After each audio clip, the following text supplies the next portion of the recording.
Depth is the visual separation between the foreground, midground, and background. It's what makes images look three-dimensional, even on a two-dimensional format like film. Pretty much everything you've learned about filmmaking, whether that be lighting, camera motion, composition, it all foundationally does the same thing, which is create depth. So in this video, I'm going to be showing you 5 different ways you can add depth to your film. My first tip is to add foreground. Many images look flat because they are just midground and background. Foreground is the missing piece and will add a full range of depth to your shot. This tip is important because it will make your viewers feel like they are immersed within the scene. On top of creating depth, it also gives you a shallow depth of field and can make camera movements look more dramatic, even when you're shooting handheld. My next tip is to use the lowest, widest aperture possible. What this does is creates a blurrier background and separates your subject from the background. It makes your subject stand out by knocking everything else out of focus. Anytime I can, I always set my lens to the lowest f-stop it can go. By doing this, you also let in more light as well, so it's great for dark scenes. If you're going to be shooting a lot of stuff outside, it might be good to invest in an ND filter. ND filters basically help you maintain your exposure and your blurry background at the same time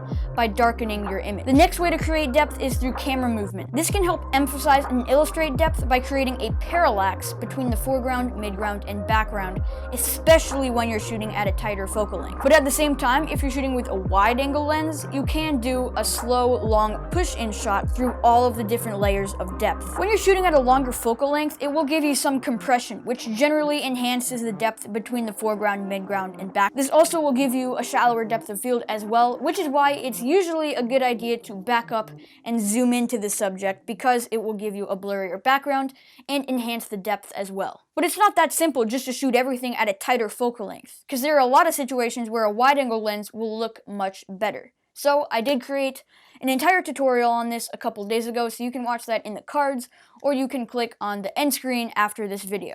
The final technique is lighting. A good rule of thumb is to light the subject brighter than the background. This helps them stand out and also creates that extra layer of depth and contrast between all of the layers of the image. It's also not really a good idea to place the light directly in front of the subject because that will get rid of any shadows on the face and makes the image look flat. Instead, you can move the light to the left to give you more shadows on the opposite side of your face and give you a more cinematic look.